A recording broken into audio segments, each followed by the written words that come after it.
అనంత కరుణామయుడు అపార కృపాశీలుడైన అల్లాహ్ పేరుతో ప్రారంభిస్తున్నాను. ఈరోజు మనం మహాసాహసవంతుడైన జుల్కర్నైన్ గురించి ఈరోజు తెలుసుకుందాం. జుల్కర్నైన్ వద్ద అతిపెద్ద సైన్యం, ఒక మహాసామ్రాజ్యం ఉండేవి. అల్లాహ్ అతడికి భూమిపై అధికారం ప్రసాదించాడు. అతడికి కావలసిన సమస్తము ఇచ్చాడు. ఆ మహాసైన్యం అతడి ఆజ్ఞను ఎప్పుడు జవదాటేది కాదు. అతడికి అనువు కాని ప్రదేశం అంటూ ఏదీ లేదు. ఎలాంటి సాహసమైనా అతడికి సాధ్యం కానిది కాదు. అతడు పాల్గొన్న ప్రతి యుద్ధంలోనూ కూడా విజేతగా నిలిచేవాడు. అప్పటి ప్రపంచంలో నలుమూలలా అతడు పర్యటించాడు.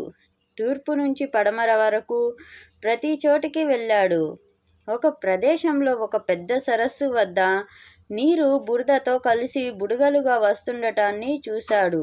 ఈ ప్రదేశం ప్రపంచానికి చివరిదా, లేక ఈ ప్రదేశం తర్వాత కూడా ప్రపంచం ఉందా అని ఆలోచించసాగాడు. ఆ ప్రదేశంలో కొందరు మనుష్యులు కనపడ్డారు.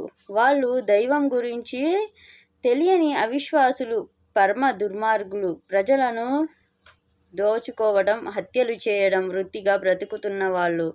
జుల్కర్నైన్ దేవుణ్ణి ప్రార్థించి మార్గదర్శకత్వం కోసం మొరపెట్టుకున్నాడు. అల్లాహ్ అతడికి 2 మార్గాలలో ఒకదాన్ని ఎంచుకోమన్నాడు.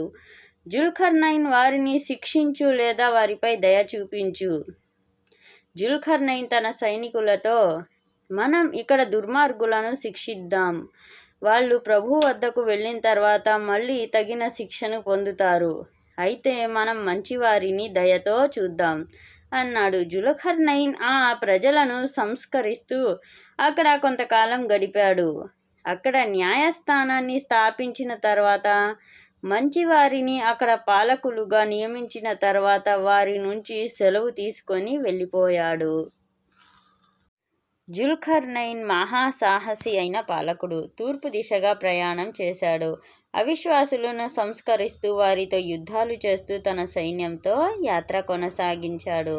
ఆయన ప్రతి యుద్ధంలోనూ విజేతగా నిలిచాడు. అలా ప్రయాణిస్తూ అతను ఒక ప్రదేశానికి వచ్చాడు. ఆ ప్రదేశం నాగరికతకు ఆఖరుగా భావించాడు. అక్కడ ప్రజలకు నివాస గృహాలు లేవు, ఎలాంటి ఆశ్రయము లేదు, కనీసం చెట్టు నీడ కూడా వారికి లేదు. వారంతా పరమ అజ్ఞానంలో బ్రతుకుతున్నారు. ఆయన వారి మధ్య కొంతకాలం నివసించాడు.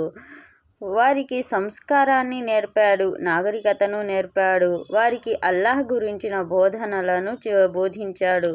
వారి కోసం ఒక మంచి ప్రభుత్వాన్ని ఏర్పాటు చేశాడు. ఆ తర్వాత అతను పశ్చిమ దిశగా ప్రయాణం ప్రారంభించాడు. ఆ విధంగా జుల్కర్నైన్ ఒక దేశానికి చేరుకున్నాడు. ఆ దేశం 2 కొండల నడుమ ఉంది. చాలా అభివృద్ధి చెందిన దేశం అది. అక్కడి ప్రజలు జుల్కర్నైన్తో తమకు తమ పొరుగు దేశానికి మధ్య ఒక గోడ కట్టాలని అభ్యర్థించారు. పొరుగు దేశం ప్రజలు తమపై దాడి చేసి తమ సంపద దోచుకొని హత్యాకాండకు పాల్పడుతున్నారని అన్నారు. పొరుగున ఉంటున్నది యాజూజ్ మాజూజ్ తెగలు. అడ్డుగోడ కట్టినందుకు ప్రతీకగా సుంకం చెల్లిస్తామని కూడా వారన్నారు. కానీ జుల్కర్నైన్ వారికి జవాబిస్తూ, నాకు అల్లాహ్ చాలినంత ధనం ఇచ్చాడు కనుక మీ శ్రమ తప్ప మరేమీ నాకు అవసరం లేదు. మీకు దురాక్రమణదారులకు మధ్య పటిష్టమైన అడ్డుగోడ నేను నిర్మిస్తాను అన్నాడు. వారు సంతోషంతో ఒప్పుకున్నారు. ఇనుమును ఉపయోగించి 2 కొండ జుల్కర్నైన్ 2 కొండల మధ్య ప్రదేశాన్ని పూరించడం అన్నది జరిగింది. కరిగిన లోహాన్ని గోడపైన పూతగా పూయటం అన్నది జరిగింది. ఈ గోడను చాలా పటిష్టంగా నిర్మించడం అన్నది జరిగింది. దురాక్రమణపరులు, దుర్మార్గులు ఈ గోడను పగలగొట్టడం కానీ, ఈ గోడ ఎక్కి రావటం కానీ సాధ్యపడని విధంగా తయారు చేశాడు. ఆ దేశ ప్రజలు సంతోషించారు. గోడ నిర్మాణం పూర్తయిన తర్వాత జుల్కర్నైన్ అల్లా తాలాకు కృతజ్ఞత తెలుపుతూ నమాజ్ను ఆచరించడం అన్నది జరిగింది. ఇది నా యొక్క ప్రభు అయిన అల్లా వల్లనే సాధ్యమైంది, మరేమీ కాదు. నా దేవుని ఆ వాగ్దాన సమయం వచ్చినప్పుడు ఆయన దానిని దుమ్ములో కలిపేస్తాడు. నా ప్రభు వాగ్దానం సత్యమైనది అని అన్నాడు జుల్కర్నైన్.